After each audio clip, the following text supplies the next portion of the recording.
Yo,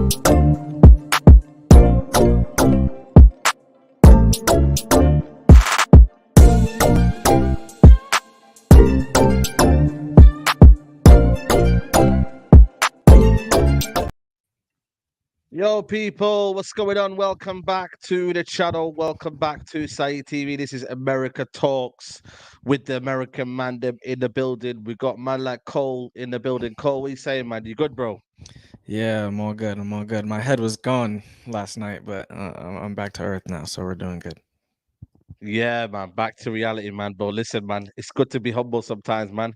Keeps you level-headed, man. Staffy, I seen your facial reactions yesterday, man. It was all mad yesterday. The watch along, man. What are you saying? I've seen better days, Said. Listen, we should have done this show after the New York game, not You yesterday's know what? game. We should have, man. You know what? That was kind of like I was thinking that because you guys are all away, and we should have done it, But like I said, man, you know what I mean. We did it. We did it. Capitalize. Maybe after the Dortmund game. Maybe after the Dortmund game, we might do it. Maybe that's Yeah. something we can Yeah. plan, man. But yeah, man, it's one of them, man. It's Staffy, man. You enjoyed the Arsenal game. How was it like that game, man? You were there at the It stadium, man. How was was it like? it was amazing, bro. Me, Temi, Omar, obviously CK's from the West Coast for people who don't know, so he couldn't link us up.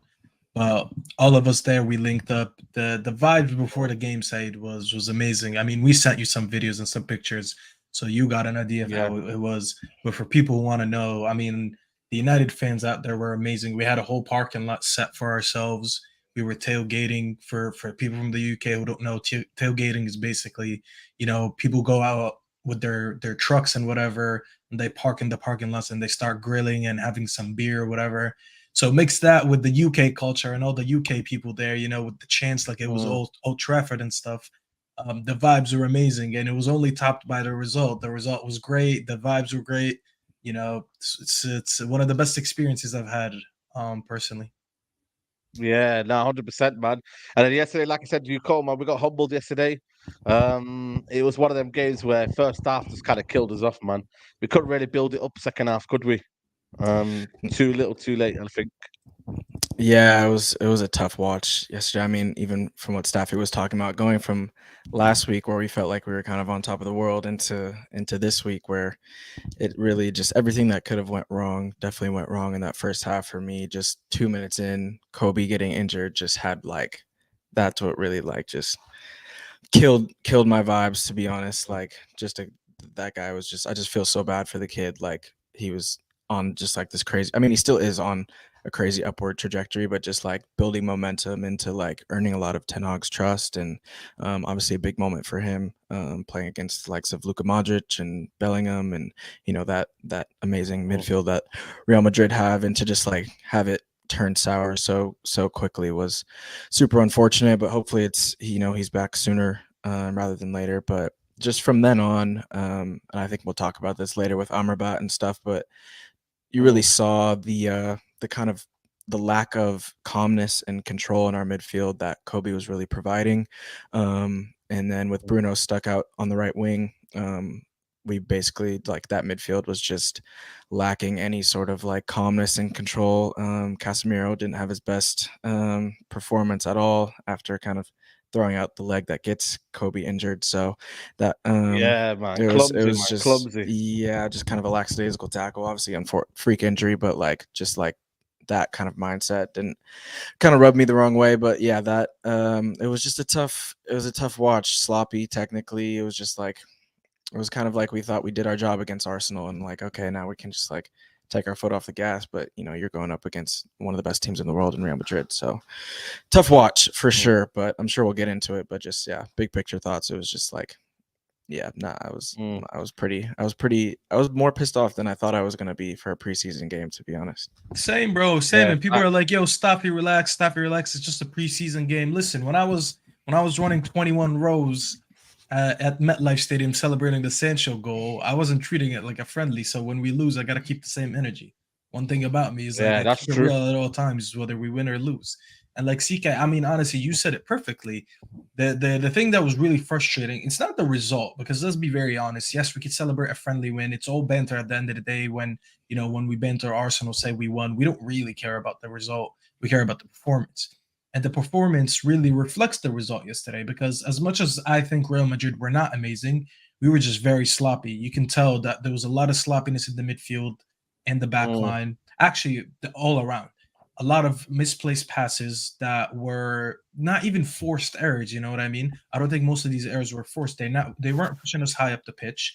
They were kind of parking the bus waiting for us to come at them. And then every time they won the ball, they just passed it around with ease, you know. So we were putting ourselves in these situations where we weren't tidy with the ball, we weren't taking care of the ball, and we weren't smart with our execution, you know. It took us 60 minutes to bring on the second team, and the second team looked a little bit better than the first team, you know. Yeah, no, I it's don't crazy, find it that, isn't it? acceptable. It's mad. But I've noticed that that's happened quite a few times now, where the first team hasn't really convinced, and then the second team has looked a bit better. Like I think it happened against what was the game? I think The was it the game game in maybe against Norway Scotland? and Leon. Yeah, Yeah, the game yeah, in that's Norway, fine. game in Scotland. You know where the second team has looked better, and Yeah. again, hey, it came again. You know. Yeah, well, it does make sense though when you look at kind of the substitutions, because when you replace Wan-Bissaka with Dalot, and then you have and then Varane was even like not, he wasn't bad at all yesterday, but just like the um, Lindelof, Dalot, and then Antony on the right side as an outlet instead of Bruno to receive the ball, it makes sense why our buildup was better than Casemiro, Varane, Wan-Bissaka, and Bruno on the right hand side. Like that right hand side just like doesn't really. It's like build up suicide basically. Like it just doesn't really make sense. And so those like having Dallo and Anthony as outlets on the right hand side definitely helped us a lot in terms of like It you're wasn't the saying the best second thing in teammates. the world, but they were a lot. They were much better. That Right. combination Yeah. of Bruno and Wan-Bissaka, Mm. I don't want to watch that again. I don't get, you could Bro, it's you couldn't crazy, pay me to man. watch that again, Said. If you sit me down Mm. and you're like, Staffy, $20 to watch 45 minutes of Bruno and Bissaka on the right hand side, I'm giving up that money. I don't want to see that again. I don't want to see Bruno on Bro, the it's right side wild. again. You know, I know we're experimenting, you know, just like you said in the Big Six last season, you went into the lab and the results weren't good. That's what I saw yesterday. The lab, you know, the beaker blew up in our face when, when we tried to put two things together and it just didn't work out. I don't want to see He's Bruno on the playing right Bruno hand on the side right, again. like, and he's gonna do it. People think that this is just a start, man. Bruno will What be the will one happen? that's Yeah. pushed aside, and you know, I think for me, it's one of them where we can't do anything about it. The manager's got this persistence with Bruno on the right when it matters the most, or when he feels like he needs that kind of solidity. I don't get it for me, man. Bruno doesn't play on the right, and Eddie made a good point here. We missed Colby's calmness. This is an 18-year-old, by the way. Like that's crazy, man. He's given us the calmness on the ball for the past couple of days, or past couple of games, and it's like, why does everyone not have that same kind of control? Like it should be experienced professional players should be having that element of control. They should be. Because that should have been Yeah. Eriksen's side, but Eriksen hasn't been on it. And to be very Nah, his honest, legs are gone, man. Eriksen looked, Those he looked those gone those yesterday. transitions last night, when Real Madrid was coming at us and Oh, Casemiro and Eriksen trying to track back, it was like Camavinga and Bellingham and all those guys, their eyes just like lit. It was food. It was like it but, was literally but you know what, though, guys? Yeah, when you look at the Premier League right now, yeah, I think it's becoming an athlete game. Yeah, I don't think like let's say, for example, even like let's say Luton Town. Yeah, they might have not better quality than us, but if we're not careful in these transitions, yeah, you know what I mean. We're gonna have teams that are just gonna come at us and just storm us and just kind of like because of we are so kind of bad in terms of that transition where the midfield can't keep the ball. We're just gonna have teams that's bombarding us at points, man. And I think that is a key worry for me. If you don't control the game, if you control the game, you tell everyone, right? Don't worry, everything's all good. You're gonna tire them out, and then we kind of like play our game and we play through them. We just got to be careful, like we don't get roamed around. I don't think. Well, what do you guys think that, or we'll go with you, Cole, first? What do you think in that No, aspect? 100% agree, and I've said this for a long time. I think one of my main things this summer was we have to raise the physical floor of our team. Like in terms of athletes on Yeah, our team, we don't have many, to be honest, and that's a lot of people. Yeah, I got a lot of pushback when I said on Twitter Onana from Everton was like a player that I was looking yeah, at in terms of just like physically, like he's elite athlete in the midfield, which is something that we need.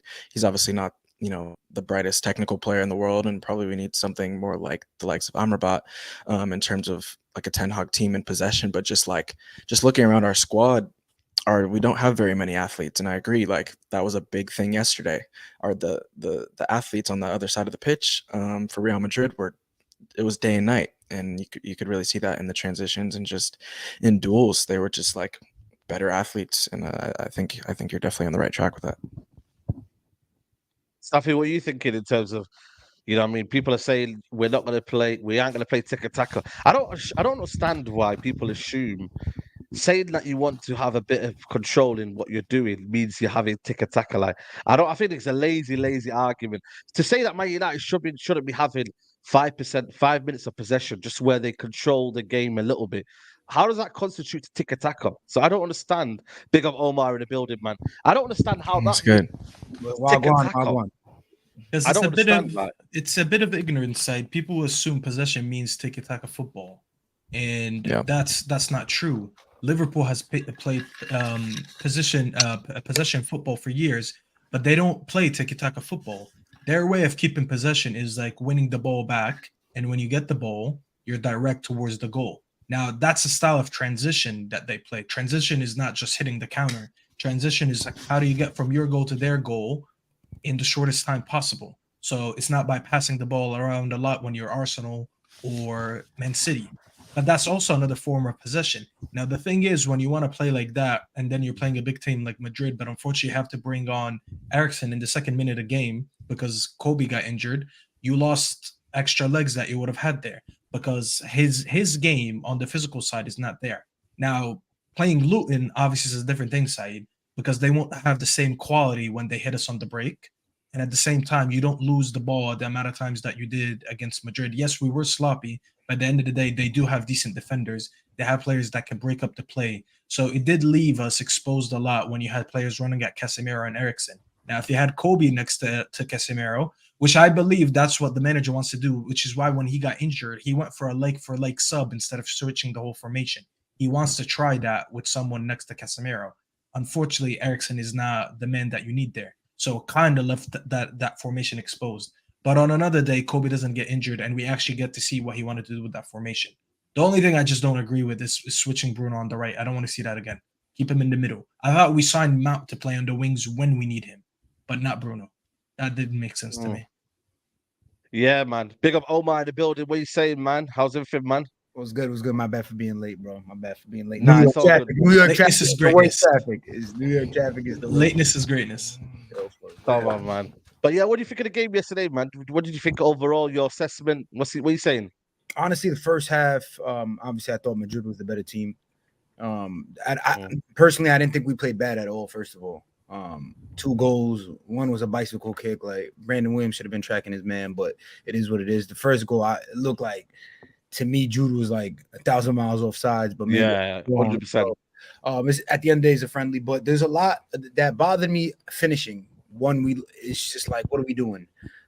A lot of opportunities to get into the 18 and not taking advantage of that.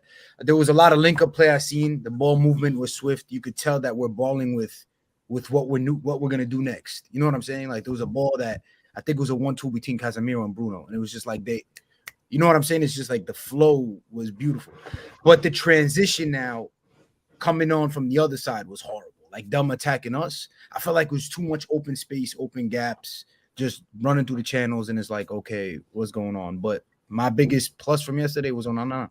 Onana looked crazy. Couple of tricks too. I know he skinned somebody. Here's somebody. Yeah, he did. I think it was Joselo, but then he dunked on us, so we can't really talk about it. Yeah, I know. And but you see the difference though? The big difference. The first Madrid looked bad without a number 9. And it's funny, I was trolling that transfer. I don't know how to pronounce his name. I'm sorry. It's Joselu? Is it Joselu? Joselo. Joselo, yeah. They both from Espanyol. What are we doing? I'd rather Mariano Diaz at that point. But bro, quality apparently he played for Stoke City and Newcastle, and I don't even remember that, bro. Yeah, Newcastle. Yeah, he was a flop at Newcastle. Yeah, I remember when he was in the Prem, and he was in Stoke when Stoke was in the Prem too. Yeah, so Rain is saying uncomfortable conversations about Casemiro, Varane, Eriksen. Damn, man, Raiders is coming in there, man. You know what it is there with Casemiro? I Early, think he though. gets. It's Yeah, friendly. it's friendly, It's friendly. friendly. Yeah. Yeah. 100%. It's one of them where it's a bit too much to have this convo, but I do think we can't let Casemiro just do everything on his own in this midfield, like with the guy that's in there. We got to help him out, and that's why Amrabat is coming in. But I want to save this conversation for later. But you know what you said though, Omar, about finishing. Yeah, the manager's come out and basically called out the players, innit? Shout out to Michael anyway. He said, so why did you spend 100 million on a winger that can't do that? And basically he said, Ten Hag said, yeah, I think we need more players that are capable of being 1v1s. Sorry, capable of being 1v1s. From these situations, you have to score. Eric Ten Hag feels he says he needs attackers that can take advantage of 1v1s. And that's why Michael was like, so why did you buy Anthony then? If you wanted a guy who can finish, which is a I don't fair think point. Anthony You know was what I bad mean? yesterday, though. Anthony was not bad. No, I don't think he was bad. I thought he was all right second half. He just Him and couldn't hit the Palestri was good. target. Yeah. He just Yeah, couldn't he hit can't. the I mean, target. he's not a shooter. He's not a shooter, guys. So anybody that thinks Anthony's a shooter is crazy. But what do you think, Coleman? Like, I get it, but then at the same time, like, I don't know, man. We just don't have them killer guys, man. They don't. We've been talking about Sancho. And we were saying like he should get at least 10 goals next season, and then I think you said, Omar, he should be getting this, and 30 we had a 30 little GA. conversation. Yo, I'm gonna tell y'all something. I swear to God, I went to play ball the other day, and I had this whole convo with Michael. I went to play ball the other day, and it was 30. It was like there was 30 of us, literally 30 of us. So I'm told, and we always have ball arguments. I asked, yo, I got a question, like, and nobody, I doubt, maybe one or two people did watch, but there was like, it's mostly Jamaican uncles, it's literally typical, New York uncles. So I'm like, yo, Yeah. what when we signed Jadon Sancho, or anyone who was like, even if you're not a United fan, when United signed Jadon Sancho, what was an expectation season? I swear on anything, 3 people said 15 and 15, and 2 said 12 and 12, and another 2, 10 and 10 minimum. So I was like, me saying 15, and I was like, yo, all comps. They was like, nah, just the Prem. I said, yo, so I'm not crazy, bro.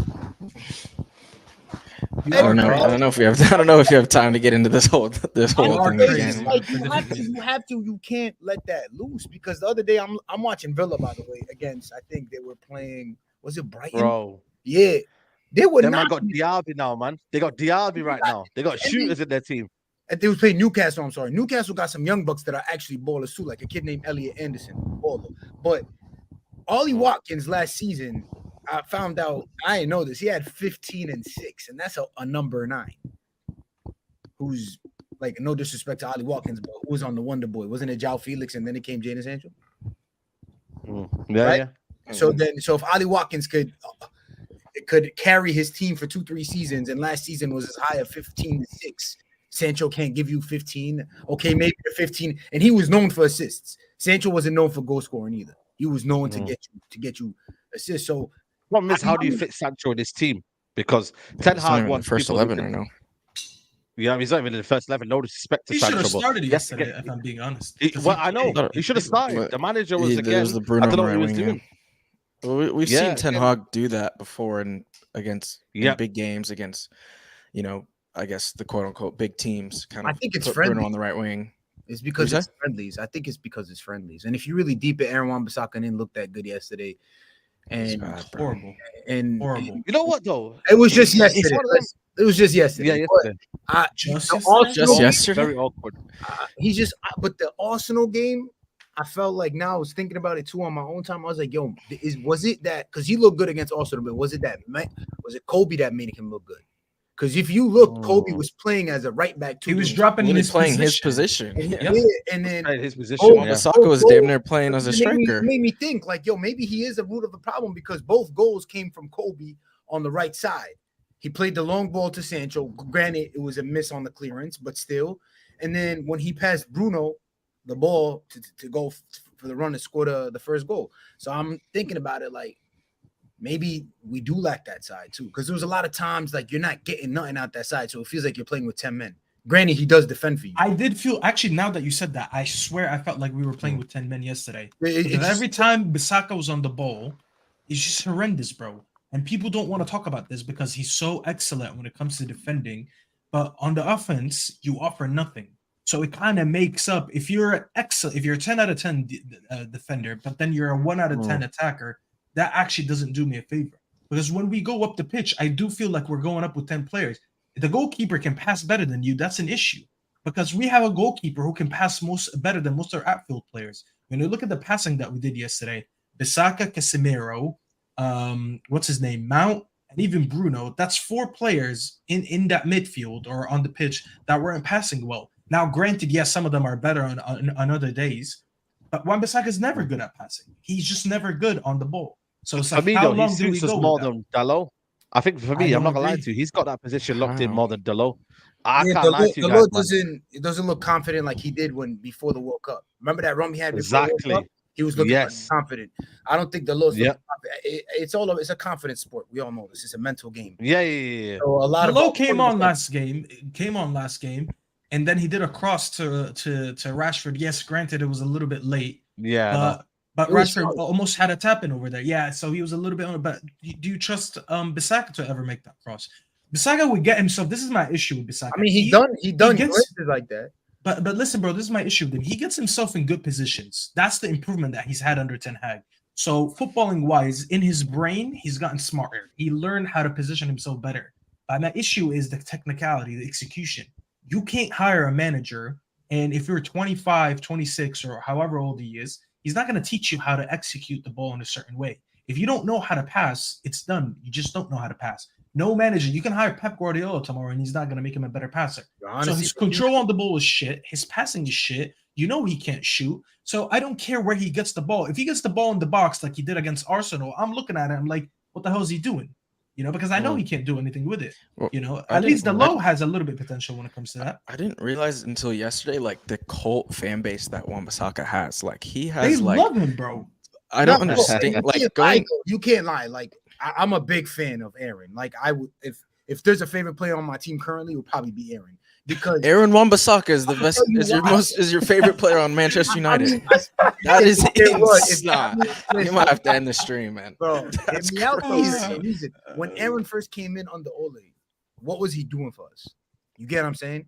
It was that we were that last ditch tackle, like last ditch tackle. We were not that team anymore. We didn't have a defensive line until he showed up. We need a defensive specialist. We need to build out from the back. But he will never be able to do that. He's never going to fit in this team. He was never made for that. Of course, Palace, that wasn't Aaron Wan-Bissaka. Aaron Wan-Bissaka was made for your one-on-ones, keep the clean sheet. So I think he's evolved on the Ten Hag, though. I think he's evolved on the Ten Hag. He has looked immaculate, and I feel like we're immaculate, bro. Last season, that run after when Dalot got hurt, I think he looked really good. I didn't think he looked bad. I think he definitely improved. They was talking about selling him in the summertime, and then January, Crystal Palace going to buy him back. All of a sudden, it's just like every game. A picture. Can you put that picture? So I just think we're going hard on the players for the friendly. That's Uno. And I've been saying this about him for years. He's never going to be technically consistent enough to play in this team. Even on the defensive side yesterday, he was getting cooked by Vinny because he's so used to taking a step or two back until the player commits, so he lunges in. But Vinny was too smart for that. Everyone thought he would cook Vinny on one-on-one yesterday, and Vinny just literally toyed with him. My boy he was in New York chilling. Send it on Twitter. Send it on Twitter message, Stuffy. Send it on Twitter message so I can put it up on the screen. Like, he's improving. Like he's getting. Like I can see. Like it. He'll have. Who would you have? You still have it, Dalot. You still have it, Dalot over Wan-Bissaka. Absolutely. You saw it yesterday. Like the way the difference within the first half and the second half on the right hand side. There was fluidity, but it was the whole team. It wasn't just Dalot. Dalot looked terrible. It was huge. He didn't look good against Arsenal at all. But like it's the same. But I'm talking about a consistency basis. Like I trust Dalot 10 times more. If you put Dalot back in that first team consistently, yes, he'll show better. The Varane and Aaron Wan-Bissaka right hand side in build up, it just will not work. We will get pressed out of our mind. You got to put Anthony in there too, because what does Anthony really offer on the right? An outlet and possession. That was a huge part of the difference in the second half as well. We'll just have that technically secure outlet on the right hand side. Yeah, what was you gonna say here, Stuffy? Go on. I just wanted to talk about this picture because over here you see where Onana is being positioned. He's basically in Martinez's position. So like last year, you would have Martinez. See how Martinez is next to Casemiro. You would have Martinez where Onana is, and Onana would be the hay, obviously, and be somewhere in his box. Now, Onana being there, now you're actually building up the play with 11 players. Traditionally, you just have 10 outfielders that do that, and the goalkeeper just chilling. So Onana's already stepping up in that center back position. Shaw, by the way, we did that in the second half, obviously with the change of personnel. The guy that was next to Onana instead of Varane, it was Maguire, and you had Delo, but it was on the other side, so it was Delo. The thing I'm trying to point out over here that we're now using Martinez, who's one of our best ball-playing defenders, into the midfield. So you're getting an extra body in there, so you can actually crowd that midfield a little bit. Now that means Onana, when he's passing on the sides, if he's not passing to in the middle to Martinez or Casemiro or whoever, he's going either to Shaw or he has to go to the right back, and it's Wan-Bissaka. Now look how Wan-Bissaka is higher compared to Shaw. This is why we needed the low. Because this guy, as much as we sit here and we talk about his defense, in this situation, I don't need someone who's good on defending. I need someone who, when he gets the ball in this situation, he can build up the play from that side. This is why Bissaka got a lot of the ball yesterday, because look how high he is compared to the other defenders. And as long as we have Bissaka with his deficiencies on attack, we're not going to move forward. That right-hand side is going to stay dead. I'm not saying the low is the best thing in the world, but when you compare the two that we have, he is the better option when it comes to attack. I would preferably get a new right back anyways, but I think people are really underestimating how much. I can tell. I think our fan base really doesn't understand. I think we really underestimate how much we need a right back, because everyone's trying to cover the other positions, and rightfully so. We do need a striker. We do need a midfielder. But people who think that we can go and challenge for a title when we have Wan-Bissaka and Delo as our options, I really think you guys don't know what you're talking about. Because eventually, I'll tell you something. I promise you, don't be surprised if you start seeing Kobe Mainoo throughout the season playing in the right back position. Because in that position right here in this picture, you're not even defending. It's about getting the ball and going up in the offense. I promise you, bro. Yeah, you know what? Like it's one of them. I'm not gonna lie to you. I think for me, midfield. By the way, we need to address that midfield. Yeah, but before we go on to that, I want to go back to the point of the strikers. Manchester United, like Hojlund, Rashford today. There was reports of Rashford, Cole maybe playing as a forward position while Hojlund gets into his situation. Do you think? Are we in trouble over there, or are you kind of like you know what, Hojlund will be that facilitator and we'll be all right? Like, how are you looking at the striking situation right now? Yeah, I think the report was like Rashford will play center forward to like ease him into the team and into the Premier League. I mean, we've seen Rashford play center. He's not like the best center forward in my opinion, but I do think he offers a threat. I think if he plays center forward, Bruno definitely can't play on the right wing. He has to play centrally to give him those balls like you've seen against Arsenal, Tottenham. Like they have a really good chemistry when he's playing center forward. I just think when Rashford plays center forward, he has the tendency to, like, if he's not scoring, he has the tendency to ghost games a little bit and like not be as involved, like as we seen yesterday. I feel like on the left, that's just his best position. Like he's going to be, but like if it's necessary, then sure. I mean, if Martial is fit, I would prefer Martial to play center forward and have Rashford on the left. But hopefully we can get Hojlund in as quick as possible and get him maybe play like a preseason game or two and at least get him in training. So we don't have to do that. But if it's Rashford center forward, Garnacho on the left, or Martial center forward and Rashford on the left, I think those are two viable options. But I think if we get Hojlund, we'll be fine with him and Martial kind of rotating center forward spots. Yeah, big up to Memphis Divine, man. It's been a while, man. Hope you're well, bro. He says, I like Mainoo, Bruno, Casemiro, midfield. For a second, I thought that was actually Memphis. That's crazy. Yeah, listen. Only $2, brother? Only $2. Yeah. Nah, big up Memphis, man. Big up Memphis still, man. Big up United all the way, man. I appreciate the donation, my guy. Says, what does Ten Hag do with Casemiro? Because he can be so bad on the ball at times. How does he drop? How does he correct or drop a guy who has won so much in his career, making these same mistakes at Real Madrid? The thing is, guys, and I'll answer this one quickly before everyone else gets serious. I feel like we're nitpicking, fans and nitpicking this friendly way too harder than what they're nitpicking. Yeah, but you know what it is though? You know why you can nitpick, but you can also see how it would end up the same situation in the season. So you will see the balance of Casemiro on his own versus Mount and Bruno. So I'm guessing he's saying that we need to maybe stop the deficiencies of Bruno Fernandes. Sorry, If we get Casemiro. Amrabat, My right? thing is, in Real Madrid, though, he had Modric and Cruz, who were basically dictating and basically leaving all of that kind of technical side of it. They were controlling the game. He was a destroyer. If you're going to get the best out of Casemiro, which we have done for most of the season, last season, is that you have to have balance around him. Whether that happens with Mount, we'll have to wait and see. So let's hope that, you know what I mean, that balance that we've lost with Eriksen and the legs around him is created now by Mason Mount. I haven't seen much of Mason Mount, can't lie to you guys. He is starting to just, find his feet a little bit, but let's see what's going on, man. Let's, what do you guys think? Are we overreacting there? Is it a situation where Casemiro needs to be finding a balance? Anybody want to talk about that? Casemiro usually takes time to heat up. Like, he doesn't warm up quickly. It's only his second game. If we guys all remember, when he came into the team last season, he started the first few games off the bench. He wasn't good. We didn't even play him against City when we signed him because he wasn't ready. Everton, right? Yeah, remember on the other side, he made a mistake, but then he got the assist. Casemiro is that type of player. Sometimes I feel like from watching him, because of even his suspensions last season, when he would come back into the team and it would take him time to find form, he doesn't usually just start the season like that quick. So it's a good thing that it's preseason, because I would give him a few games until he starts picking up form. But when he does pick up form, we've seen also that he stays on form for a while, which is why he's world class. But another thing that I would mention, I mean, yesterday we did play against a packed midfield, and we all know that Casemiro is not the best passer, so playing against a overloaded midfield like yesterday, especially with the quality that they have, I don't think it was the best game suited for him, especially that he had to get a lot of the ball. Like, he was actually passing the ball a lot from the back. It's not really his job. I think if he had Kobe next to him, it kind of would have made up for it. And it's crazy to say that because he's 18, but let's be very honest, Kobe is a better passer than Casemiro.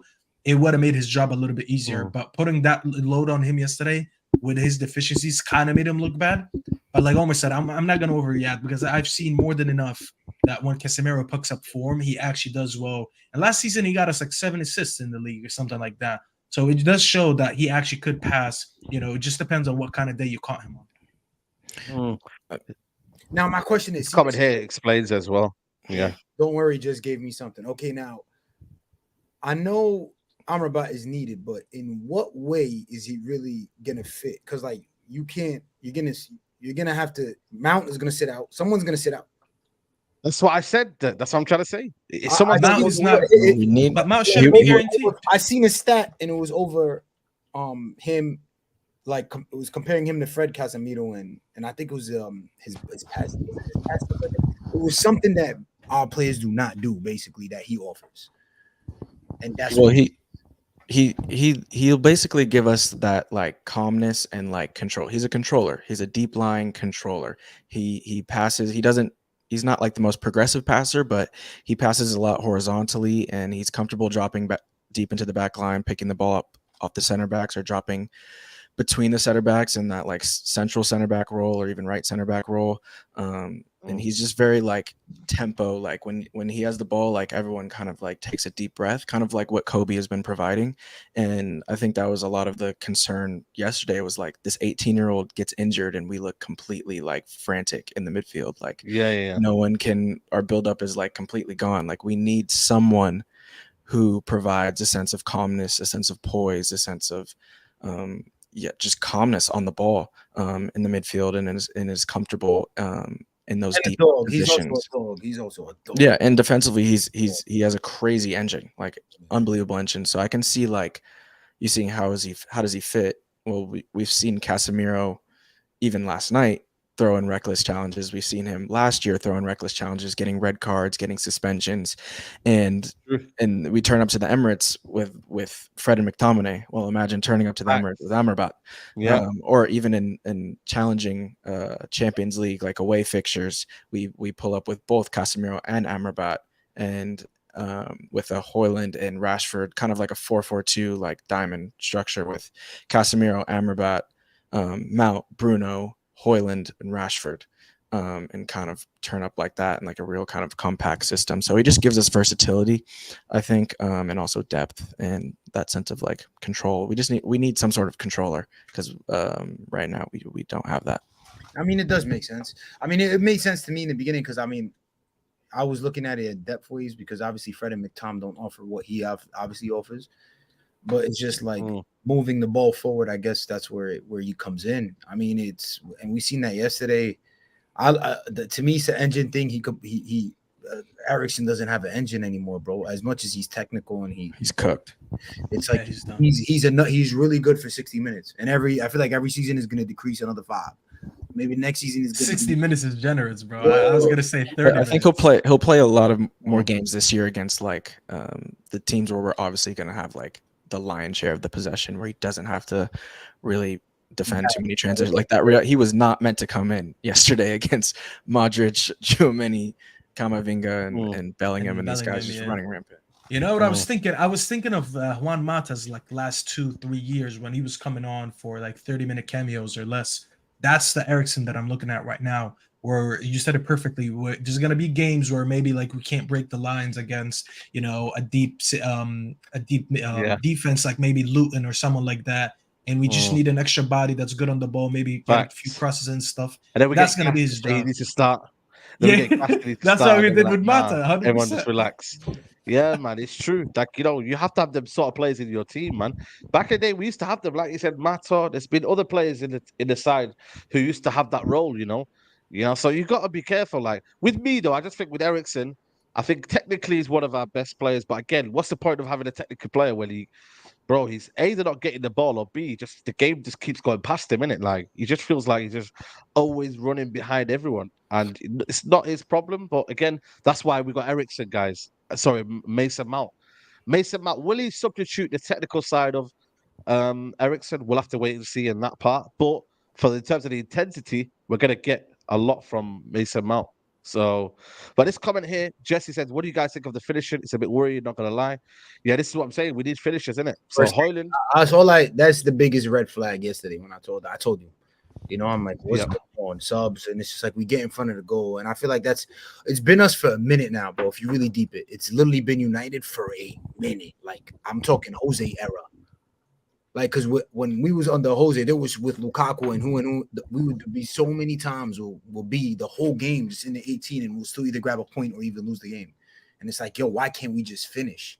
And I feel like once that clicks and that doesn't go, I feel bad for Hojlund because I feel like he has just a lot of pressure up top on himself as, he's the number 9. Well, we went and got a striker. Well, everything is, we gave you, we went and got Hojlund. It's going to turn into one of those. But like, I feel like other than him and Rashford, everyone else has to provide. And that's our problem is the front 3 does not click. There's no clicking up top. Like if you remember, the only way to keep up with City is with a crazy front 3. And the only team that did that was technically Liverpool. If you really, you know what I'm saying? If you really look into when they had Mane, Salah, and I think it was Firmino, right? Yeah. I mean we had 58 goals yesterday, so that says a lot about us. All 3 of them. And the same thing with City. City's just not. It's not just Haaland. Granted, he had the most goals, but those 2 on the wings are doing the job above and beyond. And I feel like that's what we like big time. And that's the only thing when you said right there on the title, is Hojlund enough? I don't think so. I think the wingers need to step up to the plate. The likes like Sancho with the 15 and 15, that needs to start coming through to the ranks, bro. It needs to start for us to be a successful team. Is the proof? We'll be looking to get 15 combined out of all the. Listen, we need one or two things. It's either you guys did not expect that from Anthony. Like when he first came, I expected like 7 goals and 6 assists. That's what I didn't know what to expect because I really haven't watched much of him. But I mean, he didn't get many. He was killing it. Many in Ajax. He didn't get many. What was this kind of a 13 and 7? 13 and 7 that first year, I think it was. Unless I'm wrong. 13 and 7, yeah. I might be wrong. That's what I got. And that's in the Dutch league as well. That's in the Dutch league. No disrespect to the Dutch league, innit? I think that was all comps too. But bro, Anthony stood out not in the Dutch league. Anthony stood out in Champions League football. Anthony was the highlight of Champions League football. Like that's where the noise was made. So then, okay, that's a big stage alone.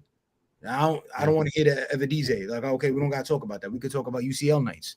And I mean, we definitely need more goals from our overall team because the youngins are doing more convincing than like the Minos, the Facundo yesterday, like even last season, like these youngins are doing more to convince me that they should get a start. But you know what's mad though? He did want Gakpo as well in January. So it's like That would have made big you know what I difference mean? Like, to us. We wouldn't have, because Hojlund and Gakpo give me, I personally think they give me the same type of profile. But I think Gakpo a little bit. They're tall in physicality. They both. The only thing Gakpo gives me, he's way more versatile. I think he could play the wing. Gakpo's more of a Firmino though. He's that type of nine. Wing. You know what I'm saying? But that's what I'm saying. He's more of a Firmino because he's more of like being a creative number 9. He can play a false 9. He can feed the wingers around him rather than just get the goals on his own. This is why he's more of a Firmino. Whereas Hojlund, like, he's going to give you chances to feed him the ball. Like, what you're looking for, like, let's say Sancho has the ball on the right-hand side and you want him to pick up cross to someone, you'll see Hojlund trying to make either a close near post run or a far post run. That's the thing that he does. He actually sniffs for the ball in the box. So he's much different than a Gakpo. And we actually do need that because that's one of the things that we lack. We don't have diversity with our strikers. Mike just sent a message and he was spot on. We have too many creative wingers outside of Rashford, who likes to take the ball and shoot. They actually are creative. That's why they actually don't get enough stats because we don't have someone to finish the ball. Sancho looks to pass more than to shoot. Anthony's the same way. Okay, Garnacho, you can argue that he's a little bit of both, you know, but we just don't have enough. We don't have a Salah. Salah likes to get the ball and he likes to run at the goal. He's either going to score or get you an assist, but he's very direct. We really don't have direct wingers. This is why we don't score enough goals. And at the same time, you don't have a Haaland or a Kane playing in the 9 who's going to net you 20 to 30 goals a season. So we need to get the goals somehow. Safdor, right? Man, you goes, bro. The fact that Martial got more 9 than both our wingers, bro, is bro. It's wild, man. And he got been missing all the whole season, bro. He got 2 of them in the derby, man. To be fair, every time he came on early in the season when he was bagging, he would get a goal or assist and subbed off again. He like pulled his back before in the warm up against Everton. I was so sad that Martial was coming off and Ronaldo was coming on. That's how crazy he was. Granted, he got an assist in that game. Yeah, he got the assist. Yeah. Martial's got the assist, yeah. Martial's. Ronaldo did score, though. To be fair, Ronaldo did score the second goal. It's just like he's finally clicking, and this is what happens, you know. Yeah, I know. But I think you guys are right, though. You can't have neither. You can't have no striker and no goal scoring wingers, like which is that's what I'm saying. We need one of the two. Which I think Rashford might help Hojlund. Came in. Okay. Yeah, Rashford will definitely. I mean, I think Hojlund complements everyone in the team.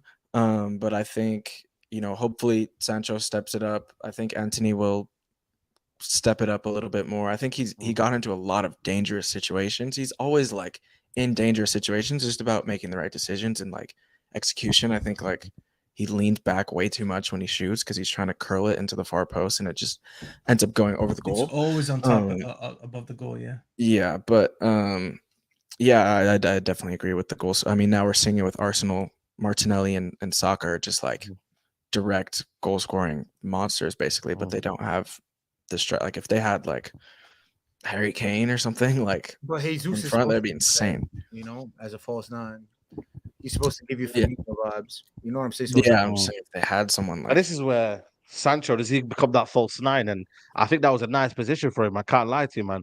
On the wing, stop. This is what happened. Remember man, I'm being serious, man. Bro, Sancho, what happened last season when he played the 10? We had one game, I think. Who do we beat when he played the 10? Barcelona. You know what? Barcelona at home. It was Leicester.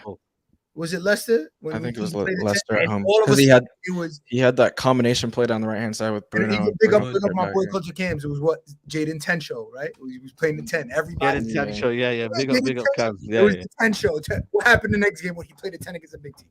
We can't just get. Come on, man. Is he gonna get goals? Is he gonna get more goals from the wings, or do you reckon he gets it from the middle? Every single goal he's got here, when he was at the middle, watch his goals. It's all from the middle in terms of where he picks up his position. You see the goal against Europa League when he plays was it Sheriff? He got it through the middle. You're looking at the goal against Liverpool through the middle. They're all assisted goals side. None of these goals is him just running, doing all the individual work. It's always a well-played goal with the teammates around him. Yes. Because he's a player that likes to feed the ball to people and he likes the ball to feet. So he actually moves the ball well. But because we're so used to long balls from Bruno into the channels, for Rashford or whatever, people think anything outside of that is not good enough. When you really think of it, we just don't have enough players that actually do the basics like that well. Yesterday, he linked up the play very well with Donny a few times. He actually played Donny. They did it like a quick 1-2. He played Donny in, and Donny got his shot blocked. And that was one of the best bits of play that I've seen from our team until like when they made the changes or whatever. But that just shows you that we actually don't have a lot of players that play on the same wavelength together. And I feel like a lot of our fan base appreciates the people like, and I'm not taking a dig at anyone, but people want to big up like Garnacho as an example. Garnacho yesterday was overdoing it for me. The kid wanted to run at everyone. He wanted to step over the ball every time he got the ball. How many step overs did he do? Big point. You know why? You know why? What do you mean? You know why? You know why though? He's you know hungry why? I'll be honest with you. No. You know what it is? I'll be real with you, yeah. I feel like they're all selfish, you know, in a way, you know, because I feel like they don't trust each other. You see how Sadio Mane and Salah and all these players, yeah, they find a connection at the end, yeah, because you got to trust each other. I'm gonna score a couple of goals. You're gonna help me score a couple of goals. Like I feel like for me, yeah, this United wingers, how they're gonna click is that they're gonna have to trust each other. Sometimes I feel like Ante doesn't pass the ball to a certain other man because he feels like he can do it on his own. Sometimes Rashford, he just gets on the edge of the box, he wants to shoot. I feel like maybe what our wingers are, they're more direct first rather than a Grealish kind of type or I don't know. Like they don't look for a pass. Players. That's what you're trying to look for, Saeed. Yeah, most of our attackers don't look for a pass.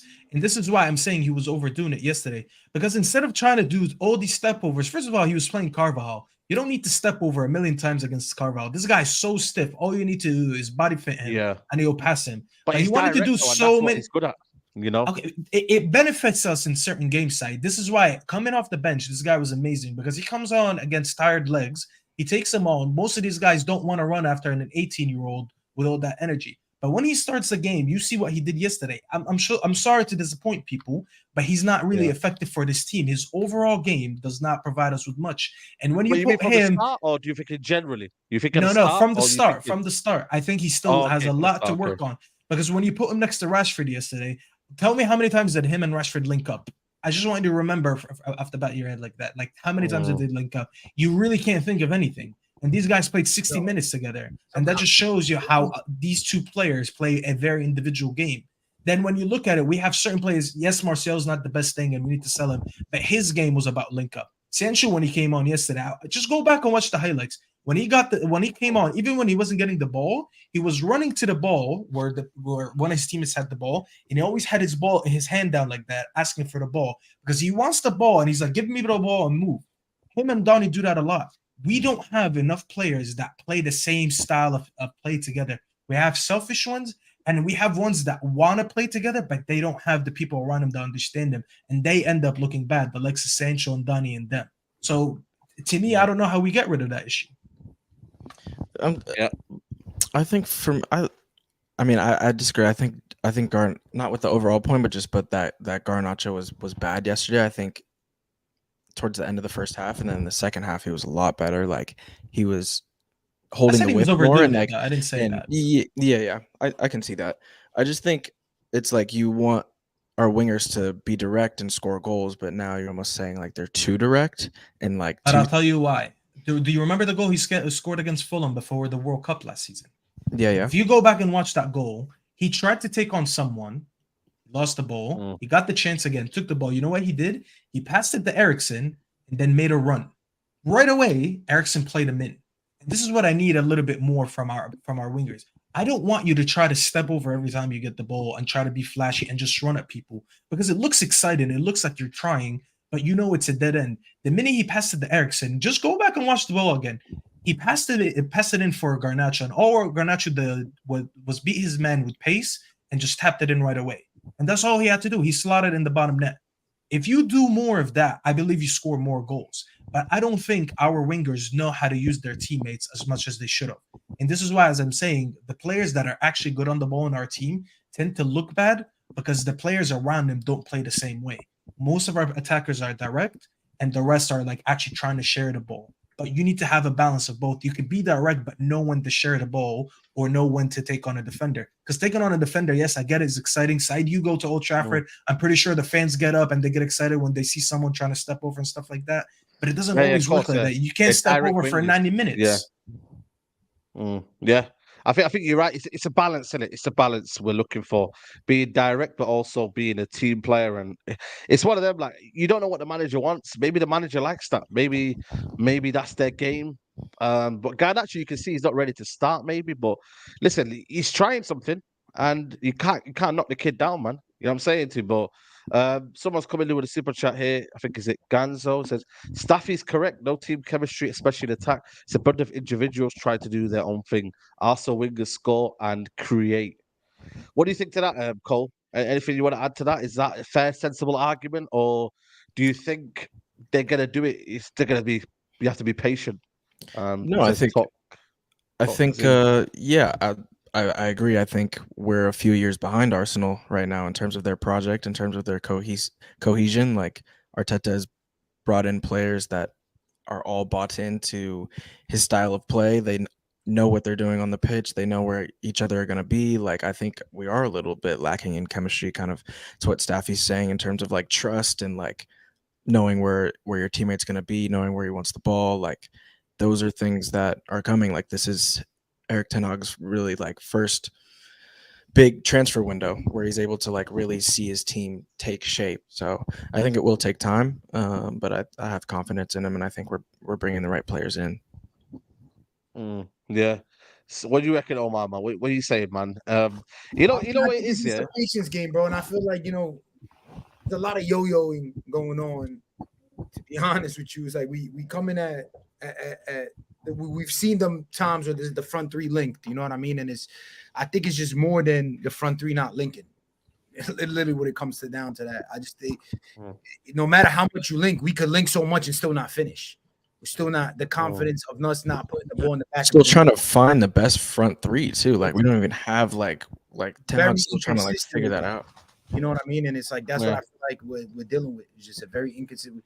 You got the Garnacho some games, you got the Sancho some games, you got the Anthony some games, then they get dropped, and it's a rotation of dropped. And who's gonna click and also we got so many fans in it that just stands of certain players in it. Like you got the Garnacho family over there, you got the Rashford family over there that don't rate the Anthony family.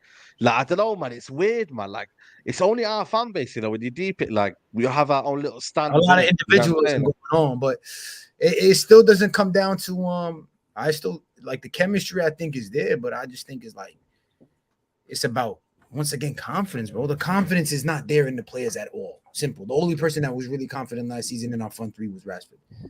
Mm-hmm. Even Rashford is he's more of a purple patch player. Also, I'm sorry. When he goes quiet for a while. But also when he goes hot, he's hot for a while. We've seen it last season when he was bagging like 10 goals in a row or 10 games in a row, something like that. So even when he's cold, we need someone to step up. You got Nicole Rogers for that. That is a fact. Yeah, we won. We had a winning run, and what happened? It's still like I personally think it's more to it, and I think it's part of the project. This is one season under ten Hag, so everybody got to be patient. We got to, especially United fans. I think we're used to so much. Let me say, we used to so much glory that it became that the norm, which it should be the norm. That we need to win games, win the title, win trophies. That we shouldn't be celebrating Carabaos. You know what I mean? So, but at the end of the day, it's just like. We've been through a whole lot of every coach had their turn, and I guess it's his turn. But we've seen where it's moving, and maybe what Cole said, Hojlund is going to bring out the best out of it. Because then now, if you play Hojlund as the 9, 4 games, 5 games in now he understands what he's supposed to do. Now you got Rashford, so Rashford. We've seen his 30 goals last season. Hopefully Hojlund was 9. Hopefully he comes and doubles that with an 18. Or something. I'm hoping to give you a 12-13, to be honest. See, I'm being fair. 12-13. I swear everyone's going to come to our team and get double-digit GA. Bro, if you're spending 70 million, you better get double-digit. I'm not disagreeing. I'm not disagreeing, but if I go to our previous episodes and get a clip of every episode, you said double digits for Anthony, double digits for Sancho. Now we're going to score 200 goals. We're going to score over 100 goals, by the way. Omar's moving. Yo, so Madrid, when they went off, how much did Benzema have and how much Vinny had? Yeah, but listen, that's Benzema. No. We don't have Benzema. You can't do the yes, but listen, because at one point, Jadon Sancho was a bigger name player than Vinicius, right? He was a bigger. Everybody was over Vinny. Nobody was. Sancho was. Okay. So we gotta Things treat them the change. same, bro. But so does Sancho have a big role in this United team like Vinny does for Madrid? Yeah, but Vinny earned that because at one point it was on my mother. No, but that's what I'm saying. So I would expect that from Vinny right now, and I can't expect that from Sancho. Yeah, There's certain players that I won't expect that from them because they're not going to be the star player. We can't expect to win. Simple. If we can't expect, they can't all be the star, is what I'm saying. Like, this is what's going to happen. We're getting United fans mid-season going to sit there like this, mid-games, depressed, waiting for a goal, screaming, put Garnacho in, screaming, put Facundo. Oh, where's Ahmad? We should have kept Ahmad from Sunderland. That was our case. Remember? I forgot about Ahmad. We should have kept Ahmad from Sunderland. That's how many goals he scores. Bro, I'm just saying. How many goals does Ahmad score next? Amar said, "Stop comparing Twitter narrative to real life." It's not Twitter narrative. Facts is facts, bro. That's the problem. We just not. We becoming delusional to our expectations. Yeah, I'm expecting Rashford to get 30 from where he left. Listen, it's a different dynamic now with Hojlund maybe in there. He might have a different role. It might help. Yeah. With Rashford, when he's had a striker with him, what's his goal ratio like? With Martial that season, 2021, he got 17, did he, or something like that? He had one less than Martial, I remember. Yeah. They both scored. It was like, it was him Martial or something. It was him. Rashford, Martial, and Greenwood, and they all. I believe they all went over 10 goals. I think. What's his name? Martial had 18. Rashford had 17, and I can't remember how many Greenwood had. No, Greenwood had a crazy number. I think it was double digits though. Definitely. They all went over double digits. Maybe. I remember that. That was a lockdown season. And you know what it is though. Personally, I think that, and I think it's because that front three clicked. They actually complemented each other very well. And I think one thing that Greenwood offered that all our wingers don't offer is that both feet, bro. Both feet, yeah. I think he was. Is this Hojlund, by the way, both feet? Is he both feet, Hojlund? I don't know. Cole hit the fire. He's appreciate that. Yeah, go check out my Hojlund video if you haven't watched him. Really sure haven't don't really know too much about him. Check him out. Check it out on my Twitter. But he has scored a lot of goals. Like 3 or 4 goals that I've seen with his right foot. He has that one inside the box where he kind of like he goes left, right, and then finishes right bottom corner. He's not like I wouldn't say he's like insane with his right foot, but he's definitely capable. He's more versatile than people think. Like he's not just a hold up striker. He has good link up play. He can play he's played across the front line, so he drifts into the wide right or wide left channels a lot too. He's a very, very good player. Like he's going to do very well for us. I expect double-digit goals in the world of Omar. Give me a hug. Yeah. we can agree on this one. I'm telling you, over 100 goals next season with the way. No, I'm not saying 100 goals. At least give me 12, 13. I'm keeping this. 100 goals. That would be mad, man. Wayne Rooney, Ronaldo vibes, man. We're getting down there. Did we score 100 that year? This is what happened. No, I'm just saying that we used to get crazy numbers though, man. When they were there. If you look at it back Rooney, Tevez. When let me find out what goals they got that season. You just said it, bro. You just said it. Ronaldo. No, but Omar, here's the thing. Berbatov off the bench. Wow. Beautiful. Yeah, but that's 3-4 players we just named. I get what you're saying. How much we could name 7 players right now. But that's the thing. I'm trying to remind you that we actually have so many attackers that if we expect all of them to score double digits in the league. Acting like I'm saying keep Ahmad and Facundo and Garnacho and I need 15 from everyone. No, the players that are getting top money, the players who are top prospects, the players who we paid top dollars for are the players that we expect to do so. You get what I'm saying? I get it. I'm just telling you not to expect because it from everyone. I know, well, if someone is going to be left out. We are ditching. You know what, Hold up. I'm sorry, Saeed. My bad for interrupting. Yeah, sorry, bro. For Hojlund, right? A man, I'm pretty sure none of us are going to be talking. He has 9 goals next season if we get Harry Kane. So if we're ditching Harry Kane for Hojlund, then obviously the club sees something much bigger than what the fans see. Ten Hag sees something much bigger. I'm not going to say I'm a coach myself and I see something. You know what I mean? But at the end of the day, we see a bigger future with Hojlund. So, and we're willing to drop that price because if we're spending 70 million on a dude who had 9 goals and that last year was his breakout season and we could spend another 20, maybe work a deal for Harry, but we expect something big. You get what I'm saying? That means there's something that we need to put it on under the microscope, bro. That's all. Yeah. He's 12, 13. No, 100%. I'm not talking Next year, Hojlund will be. If we don't buy him this year, next year he will be 100+ million. I agree with nine goals in 20 full 90s is a goal pretty much every other game, and he has the most goals of anyone in Serie A under the age of 20. His record for it. So he's not like it's like 9 goals in 20 games. Like that's like it's a goal every other game. I think we'll sign him though. If I'm being honest, I don't know what you guys feel about it. You said no, I think we'll sign him. Yeah. I mean, listen, you never know with the hijacking. We've seen this a couple times, and obviously PSG's in the picture. And but apparently he was staying persistent with United because they already agreed personal terms. He said he'd rather go to United.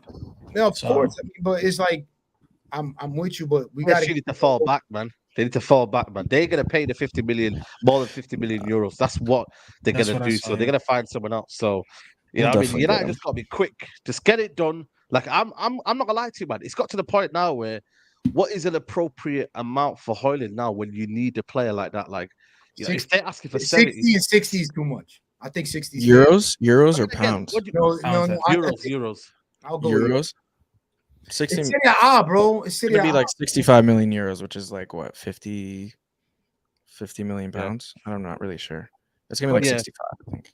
So you would walk away, Omar, at 60 million euros. Our opening bid was 61 million pounds. It was 49. 50 plus 10 euros. 50 plus 10 euros. I think they should just take the deal, bro. Yeah. If they're asking still for 70 million euros, let me ask you a question about them. You see Nico Jackson? No, go ahead. Yeah, Nico Jackson's quality. No, he's quality, bro. Where? Go ahead. 5 mil for 45. He doesn't have the ceiling of Hojlund though. Bro, you never know. He gives me trouble. That's a big shout. You could give Hojlund's ceiling is insane. Hojlund's ceiling. To be honest, Jackson did not have any hype around him when he got bought, so that means no hype. Yeah, of course, like the market is like markets aren't like obviously. But then again, Hojlund, did he have a hype? I'm not gonna lie to you guys. We made Hojlund does have a hype. United hyped him up. United hyped him up. I never knew that name. And thank God I heard his name, so I couldn't even pronounce it. I never knew that. I was like, yo, I watched him in the Serie A, and people are talking about him as the next prodigy in that aspect. But obviously, we've created to another level in it in that aspect. But let me ask you a question, though, man. If the Atalanta stick at 70 million euros and Manchester United pay for it, or Manchester United are going to pay for it, is anyone going to be pissed off here? Because I feel like it's one of the situations where we need a striker. Everyone's saying Colin Mwani might be the next one, but then again, he's going to cost you up to 80 million around that one. Then you've got more, probably. He's proven though. And then exactly, probably more. And then you've got apparently I'm hearing reports of Kudus. Kudus might be coming to Man United in the sense of that might be an option for Man United. I think David honestly reported Kudus is one of the options that Man United. Don't get me hyped. I like Mohamed Kudus a lot. Bro. Don't get me hyped, Saeed. Not as our number 9 though. Not as our number 9. That's what I'm saying. He's better like second striker, like that type of role. He's not. Bro, that's a good option. Hungry, young, wants to get in there, get goals. I'd play him in the 10 role. Yeah, he's better like right behind the like a second striker type of role. Yeah. But to answer your question, I would take Hojlund. It's gonna come down to, if I'm being very honest, it's gonna come down to the payment structure, because they're asking for a lot of money. But if we manage to bring it down a little bit, but we do offer a good chunk up front, they will take it, because that's the one thing about Italy. They want their money early. They're broke, and they don't want to wait 3 years. Did they? They bought a new striker, Atalanta. Yeah. They bought I'll find it out for you now. But so they're getting ready to sell him then. He's getting we're buying it. We're literally buying it. Bilal Touré, right? Bilal Touré from Almeria. Yeah, there you go. Yeah, that's the one. Yeah. He's Everton were in for him as well. Again, like I said, they've got him. They've got Zapata now.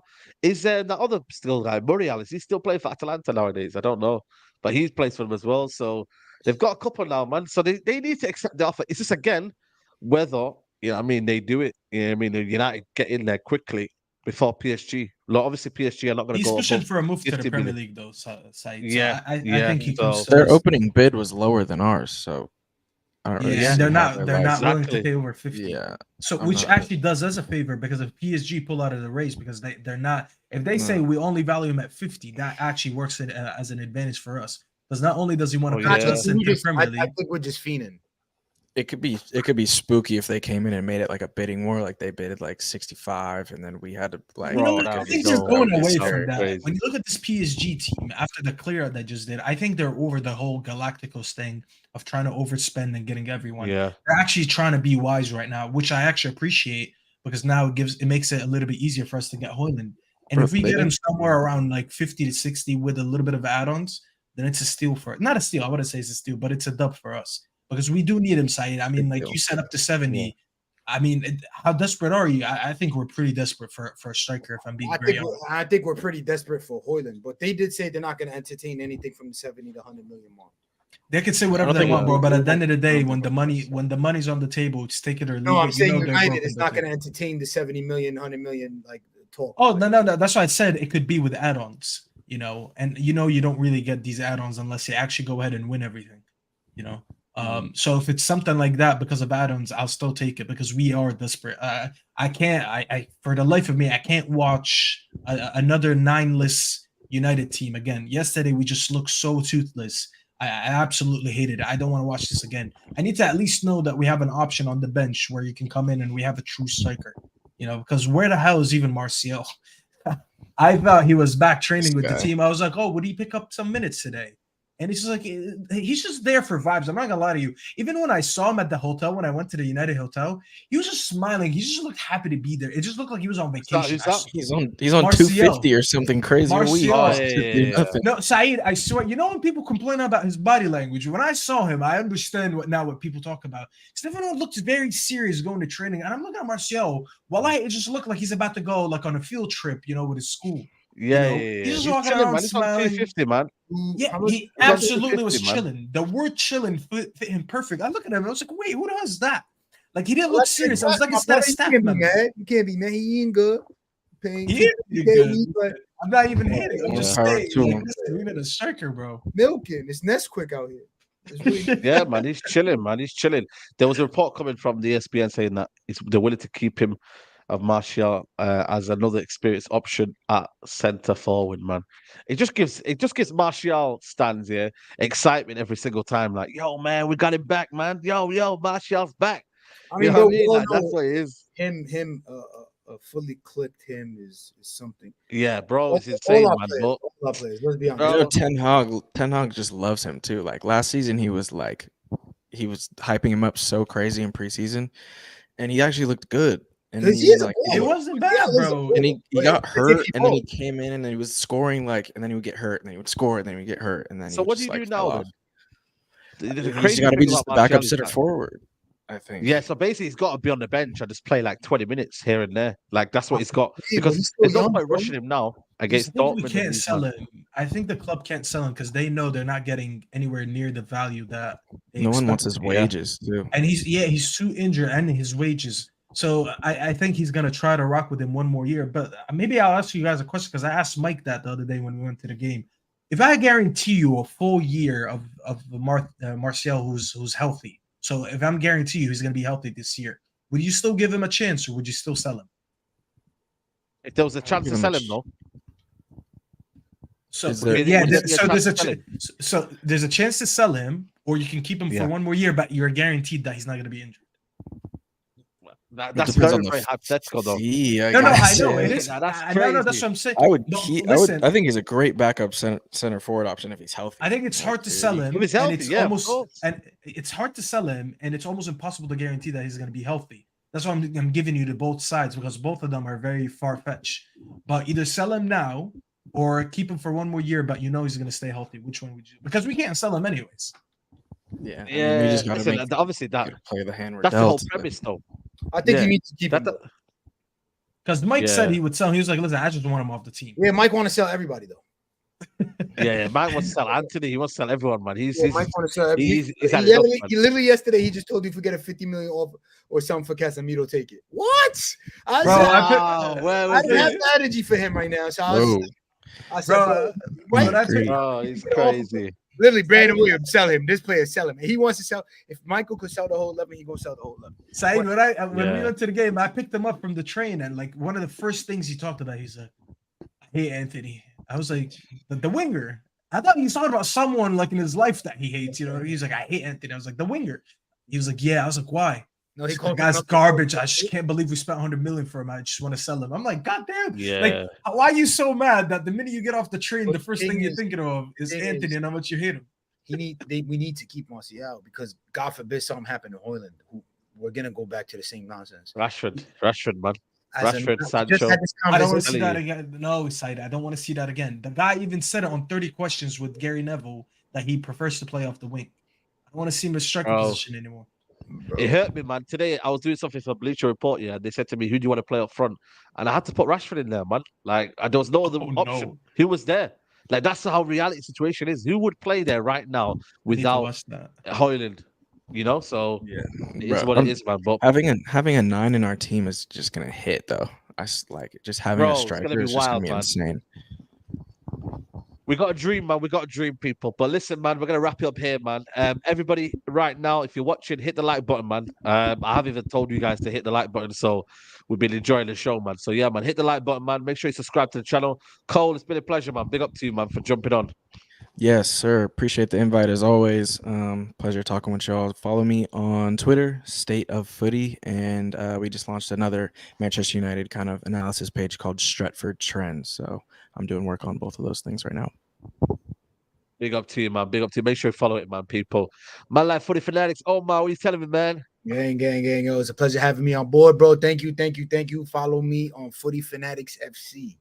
Please hit the like buttons and appreciate everybody for popping in. Come on, man. Big up to you, man. Staffy, man. Love for coming on as usual, man. And of course, bro, thanks for having me. You guys can follow me on my channel right here, Staffy TV. It was here, but it just because you put the comment on, it disappeared. But you can follow me on YouTube sub to me on YouTube at Staffy TV. Go on Twitter and socials at Eldon Staffy. And big up for having me, bro. There you go, man. There you go, man. Big up to everybody who's here, man. Like I said, man, tune in every Thursday, man. 5 p.m. West Coast time. And yeah, man, make sure you tune in, man. 10 p.m. obviously UK local time, man. Big up to everybody who's locked in, and we're out, people.